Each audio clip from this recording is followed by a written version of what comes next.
Not a mule. Why Black women must stop earning rest and start claiming it. Welcome to Soft Girl Era, the sacred space where strong Black women unlearn survival, rediscover softness, and reclaim the joy, rest, and freedom they deserve without guilt, without apology, and without explanation. I recently had the profound honor of sitting down with Rolanda Collins-Montgomery, a woman whose life and work are reshaping how we think about healing, worthiness, and what it means to choose softness after surviving the unthinkable. Rolanda is not just a survivor of domestic violence, she is a fierce advocate, a truth teller, and a living testament to the power of reclaiming your life one boundary, one breath, one moment of rest at a time. Her impact on making this world a better place is undeniable. She is helping Black women everywhere understand that they are not defined by what they survived, but by the courage it takes to heal.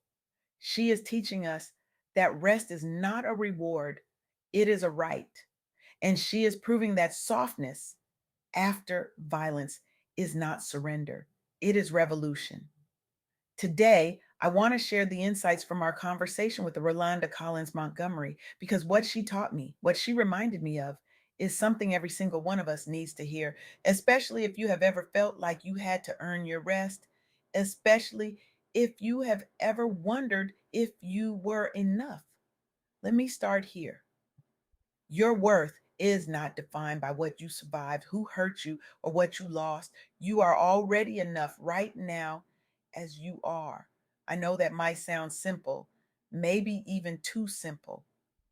But for survivors of domestic violence, for Black women who have been taught that strength means silence, that resilience means never breaking, that love means enduring, this truth is revolutionary. Research shows us that abuse is about the abuser's choice to exert power and control, not the victim's value or failings. Let me say that again.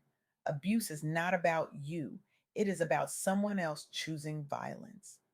And yet, so many survivors carry shame, blame, and a distorted sense of self worth, as if somehow they caused it, as if somehow they were not enough to prevent it. That is a lie. You did not cause it. You did not deserve it. And your value, your inherent, unshakable, God given value, was never up for debate. Rolanda Collins Montgomery knows this deeply. And in our conversation, she spoke passionately about how survivors must reject the narrative that their trauma defines them. She said that healing begins the moment you stop asking, "What did I do wrong?" and start asking, "What do I need to be whole again?" That shift, that one question changes everything. Because here is what I have learned, both from Rolanda and from the stories of so many Black women walking this path. Choosing softness, rest, and healing after abuse is not weakness. For Black survivors, it is a radical act of power and resistance. Let me tell you about Shalana Jones. Shalana is a Black mother and survivor who shared her story on the Soft Girl Era podcast. In an episode called From Survival to Softness, Reclaiming Healing and Hope, Shalana lived in constant survival mode after violence. She was hypervigilant, emotionally guarded, always waiting for the next blow, the next betrayal, the next moment she would have to prove she was strong enough to keep going. And as a Black woman and mother, she internalized the pressure to be endlessly strong, self sacrificing, and resilient, even at the expense of her own well being. She functioned, she showed up, she pushed through. But she was not living, she was surviving. Shalana struggled with feelings of unworthiness. She questioned whether she deserved rest, softness, or joy after everything she had been through. She wondered if she was enough. But then something shifted. Shalana made a choice. She chose to stop seeing herself only as what happened to her and began to see herself as worthy of care, rest, and healing. She embraced practices like journaling, therapy, and emotional honesty. She created boundaries to protect her peace, saying no, limiting access for those who caused harm, and prioritizing her own needs and safety. And here's what Shalana discovered. Rest and softness were not rewards she had to earn by suffering enough or working enough. They were her right. Shalana identified three transformative lessons from her journey: resilience after violation, growth through healing, and the radical power of hope. She models that a Black survivor can move from just getting by to reclaiming her softness, her voice, and her future. And she offers practical ways for others to start their own comeback. One journal entry, one boundary, one breath at a time. Shalana's story reinforces what Rolanda Collins-Montgomery shared with me. You are enough even if all you can do right now is survive. And you are still enough when you choose softness and healing. Now, let me introduce you to another voice in this movement. Leanne Dolce, pronounced Dolce, like sweet softness whispered in French, hosts the Soft Girl Era podcast and speaks directly to Black women about how choosing softness after trauma, including experiences like domestic violence, is a radical act of power and healing, not a sign of weakness. In an episode called Softness is Power: Reclaiming Healing and Boundaries, Leanne reframes softness as a conscious, courageous choice to care for yourself, to feel your emotions, and to honor your needs. She teaches the importance of boundaries, saying no, limiting access to harmful people, and protecting your mental and emotional space as sacred acts of self love for Black women. Many Black women, especially survivors, have been socialized to believe they must be endlessly strong, selfless, and stoic, even when they are deeply hurting. After trauma or abuse, it can feel unsafe to let guards down, to rest, or to trust that you are worthy of gentleness and care. The strong Black woman narrative can make survivors feel that asking for help or needing rest means they are not enough or are failing. But Leanne flips the script. She says softness does not erase strength, it expands it and allows for healing. She says Black survivors are not defined by their trauma, they are enough, and their willingness to protect their own hearts is powerful. Survivors who listen to Leanne's message gain language and validation for their desire to step away from a constant overfunctioning and toward a more grounded, soft, healed self. They come away understanding that I am enough can look like saying no, resting, and allowing yourself to be soft after brutality. And this brings me to another powerful conversation. Leanne Dolce sat down with Charity Hudson, a visionary who speaks to the experiences of Black women being expected to carry the world on their shoulders. The central message of their conversation, titled You Are Not a Mule: Rest, Release, and Reclaiming Softness, is this: Black women are not mules and are worthy of rest, softness, and release from endless burden. The framing of Black women as mules has roots in historical exploitation, where Black women's labor and bodies were treated as endlessly available and disposable. This conversation names that history and counters it by promoting a new story: Black women as whole, tender, deserving, and inherently worthy of care and rest.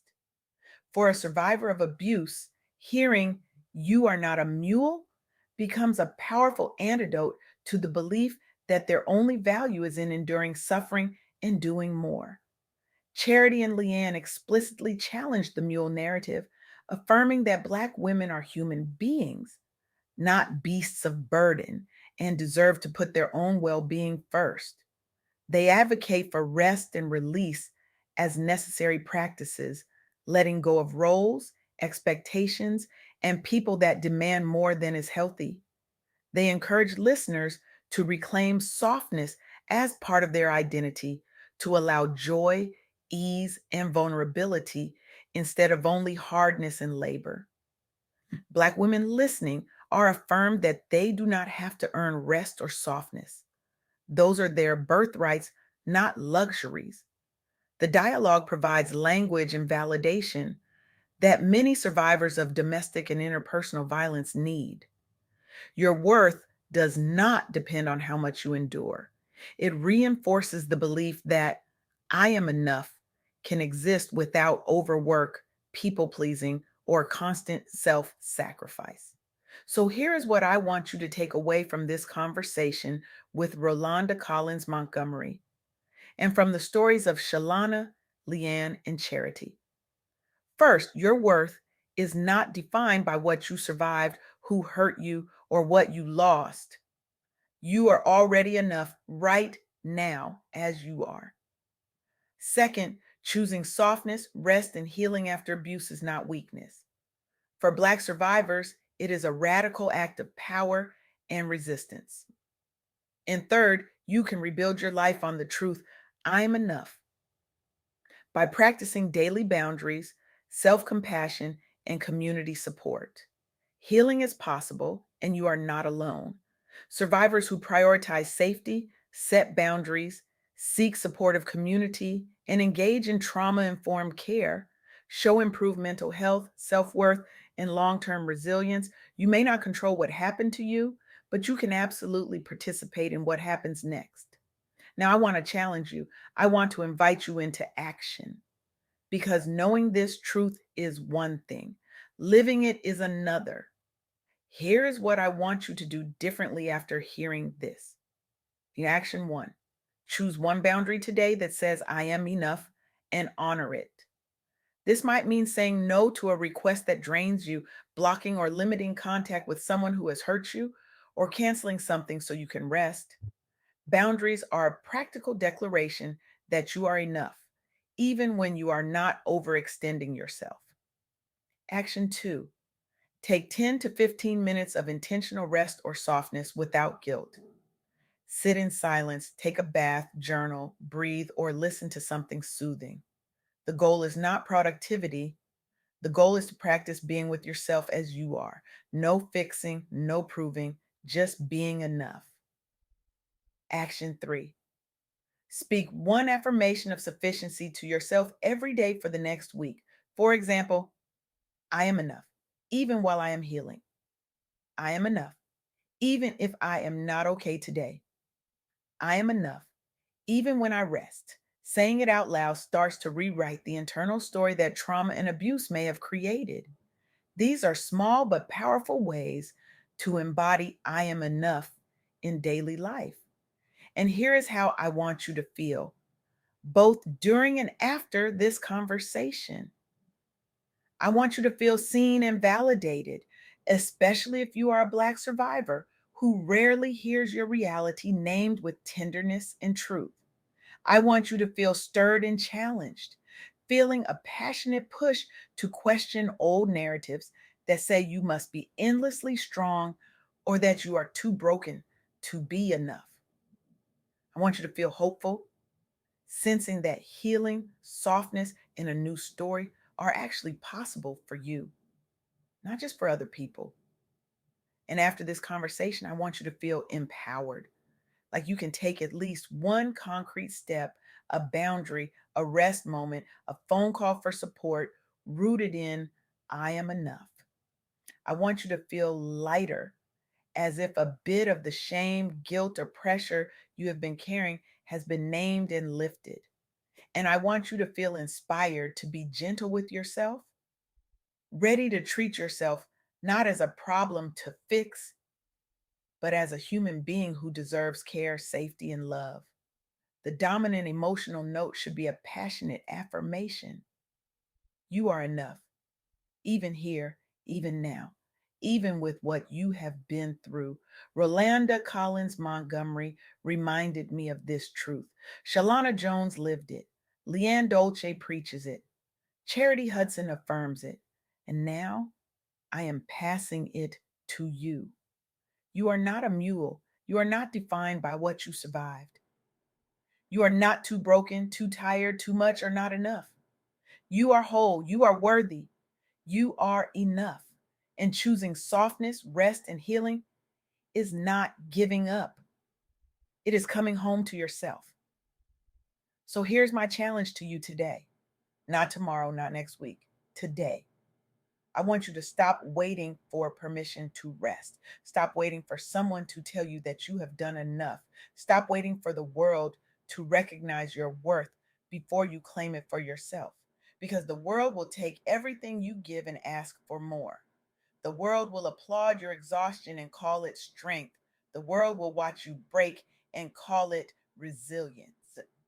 But you get to decide differently. You get to say enough, enough performing, enough proving, enough carrying everyone and everything while your own soul is starving for peace. I want you to choose one thing today that honors your humanity. One boundary, one moment of rest, one affirmation spoken out loud in the mirror, one phone call to a friend who sees you, one step toward healing that says, I am worthy of care, not because I earned it, but because I exist. And if you are a survivor, if you have walked through fire and somehow kept breathing, I want you to hear this.